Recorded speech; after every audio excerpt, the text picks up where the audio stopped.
When people think of Cambodia, some might think of the magnificent temple ruins of Angkor Wat, the quaint floating villages of Tonle Sap Lake, or the beautiful Buddhist pagodas and the many monks that walk through the streets and villages in their bright, colorful robes. Others might remember the civil war that turned the peaceful rice paddies of Cambodia into horrific killing fields. From 1975 to 1979, Pol Pot and the Khmer Rouge initiated a brutal campaign against merchants, teachers, nurses, doctors, engineers, and civil servants. During this 4-year campaign against civilization and the educated, an estimated 2 million people lost their lives. For years, people remained trapped in patterns of social dysfunction and self-destruction. Families were large, but children grew up in an environment of ignorance, violence, and abuse. They were without hospitals, schools, or sanitation, and lacked many basic life skills.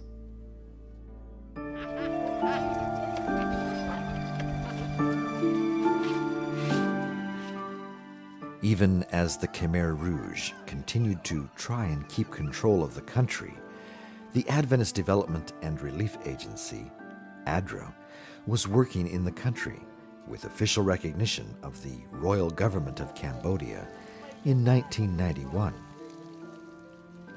Since that time, ADRA Cambodia has been making a real difference in the lives of people, helping them with food security, water and sanitation, health and education. A primary focus during these early years was to bring food to a shell-shocked people. In Siem Reap, the ancient Ba Rai irrigation system was rehabilitated. The people were provided with high-quality seeds and introduced to methods of farming that provided greater yields and thus more food and better incomes. Through ADRA, the people learned how to grow good vegetable gardens, make money from fruit trees and fish farms, and how to keep livestock. Over the years that followed, ADRA Cambodia took these initial programs to many other regions of the country and added new features to build on the success. ADRA began to include programs of adult literacy, skills training, small business management, small loans, and community cooperative groups, all the while keeping a primary focus on sustainable systems of food security and environmental management. ADRA's program to improve access to water and sanitation for families has been critical to achieving food security and ensuring family health. ADRA has built the capacity of community partners to construct and install over 7,000 open ring and bored wells, 5,000 water collection tanks and pumps, and several community dams. Over 5,000 quality latrines have been built, and people have learned the importance of hygiene and using clean water for bathing and drinking.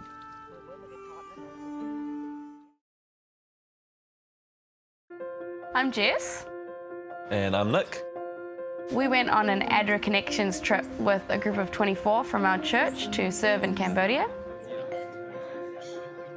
I'm studying to become a teacher, so I thought just having this opportunity to work with kids in Cambodia, it's something that not a lot of people my age would be able to experience, so I just jumped at the opportunity.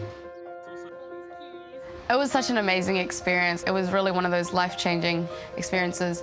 Even just the little things like the culture changes, seeing houses on stilts, seeing houses that are like so closely packed together. For me, the biggest impact was seeing just the contrast between my life living in New Zealand and their life living in Cambodia. The stuff that I thought were issues in New Zealand weren't really that bad compared to things that they went through in their day-to-day lives.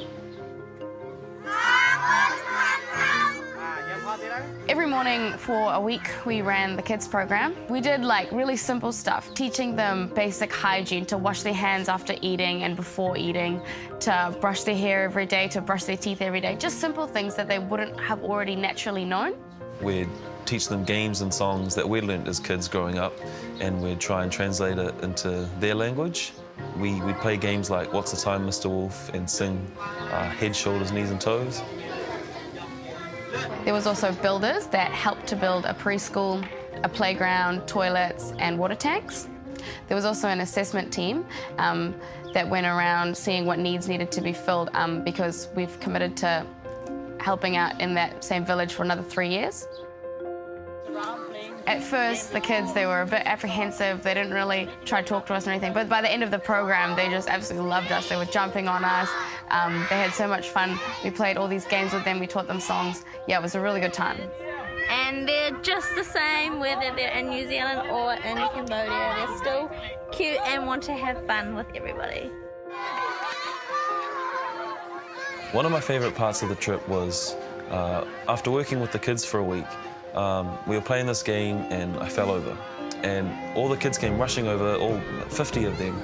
They picked me up and they dragged me over to the other side of the field. For me, it was like a statement that I was no longer a foreigner in their eyes. I was like a friend, and man, that was just a cool experience towards the end of the trip.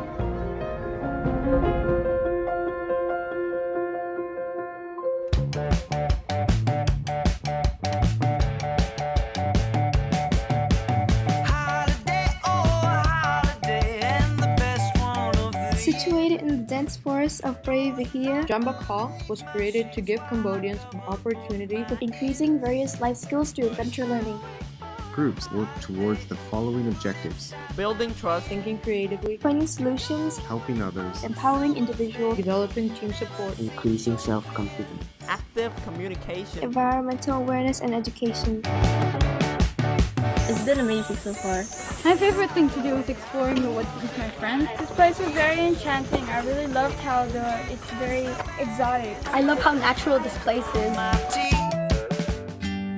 Because of this opportunity, I could overcome my fear of heights. When we climbed that steel ladder that was supposed to be reaching to the top, to me, I'm afraid of heights, so it was a scary experience for me.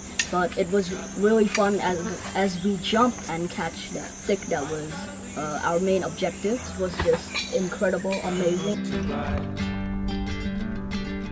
leather bound in my feathered hand. So this is called the swinging bridge, and it was awesome. We have to get to the other side Without holding anything. You have to stay confident and try not to just forget your fears and just walk straight through. Yeah, but then it was very shaky. Hey, fire! Don't wiggle. What's that swingy thing called? Giant swing. I love the giant swing and I want to come back.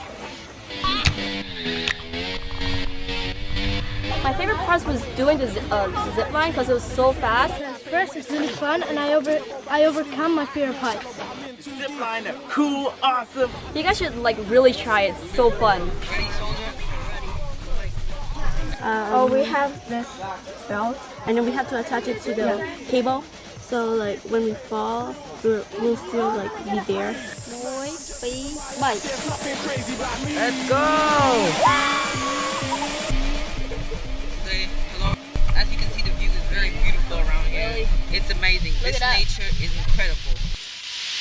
Bonkers. Who had the best reaction on the slip zip line? I don't know.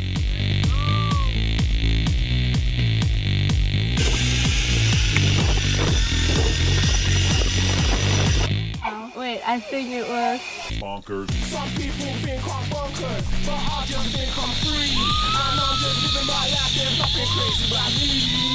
Some people pay for thrills, but I get mine for free. Man, I'm just... This place is so amazing, and I love how they give us an opportunity to do many things and challenge ourselves even more. My favorite memory is when we all got to bond with each other, meet new person, and make new friends.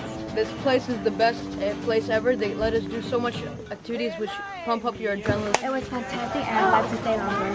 Thank you for my teacher who do this MIA, and those games are very amazing. You're welcome. You guys should come. It's like amazing here. You're gonna have a fun time.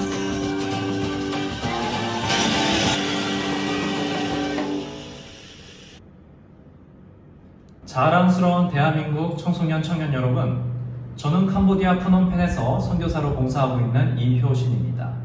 저도 여러분들 같은 청소년 자녀가 있는 아버지인데요. 우리는 축복받은 나라에서 살고 있습니다.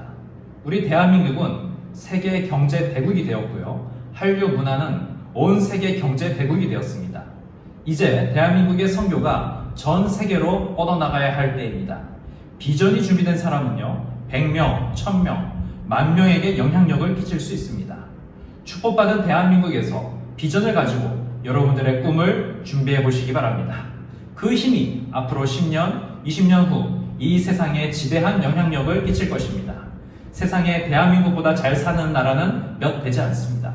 하지만 대한민국 출신이 영향력을 끼칠 수 있는 나라는 100여 개국이 넘습니다. 이제 여러분의 꿈을 지경을 넘어서 전 세계로 펼쳐 나가 보아야 되지 않겠습니까?